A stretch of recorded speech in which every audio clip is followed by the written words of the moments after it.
Assalamu alaikum student. I hope you are fine. Today we are studying Urdu for 4 class. Student of 4 class, open your Urdu book and page number 1. Students, आज हमने read करना है chapter number first. Urdu की book में से हमारे पास chapter number first जो है वो हमद है। हमद है हमारे पास शुक्र तेरा खुदाया। सबसे पहले हम इसकी रीडिंग करेंगे। आप लोग बुक्स ओपन करें और देखें, ये दुनिया में जो कुछ नज़र आ रहा है खुदाया ये तेरा बनाया हुआ है।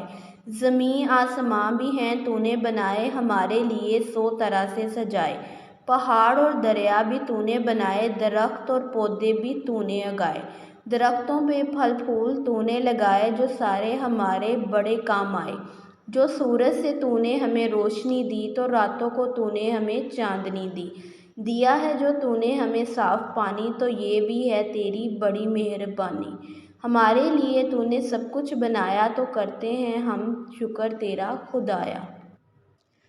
स्टूडेंट्स, ये हमारे पास था chapter number first. Chapter number first हमारे पास हमद था। ये हमद जो है वो किसने लिखी है? हफीज़ सदीकी ने। इसमें इस नज़म में उसने हमें बताया है कि अल्लाह ताला ने हमारे लिए दुनिया में बेशुमार नेमतें जो हैं वो दी हैं हमें, और हमें इन नेमतों का शुक्र अदा करना चाहिए।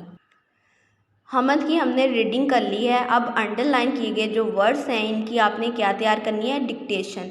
मैं वर्ड्स आपको दोबारा रिपीट करती हूँ जिनकी आपने डिक्टेशन तैयार करनी है। नज़र, खुदाया, ज़मीन आसमां, सजाए, पहाड़, दरिया, दरख्त, पौधे उगाए, दरख्तों, रोशनी, रातों, चांदनी, मेहरबानी, शुक्र, खुदाया।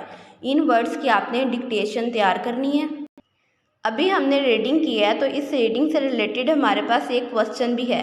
ये नज़म किसने लिखी है? अभी हमने देखा है कि ये नज़म हफीज़ सदीकी ने लिखी है। तो इस क्वेश्चन का हमारे पास क्या आंसर बनेगा? क्वेश्चन नंबर फर्स्ट है हमारे पास, ये नज़म किसने लिखी है? तो इसका आंसर है ये नज़म हफीज़ सदीकी ने लिखी है। आपने यहाँ तक ये काम कंप्लीट करना है। आई होप कि आपको इस लेक्चर की समझ आई होगी। इसको तैयार करें। Thank you so much. अल्लाह हाफिज़।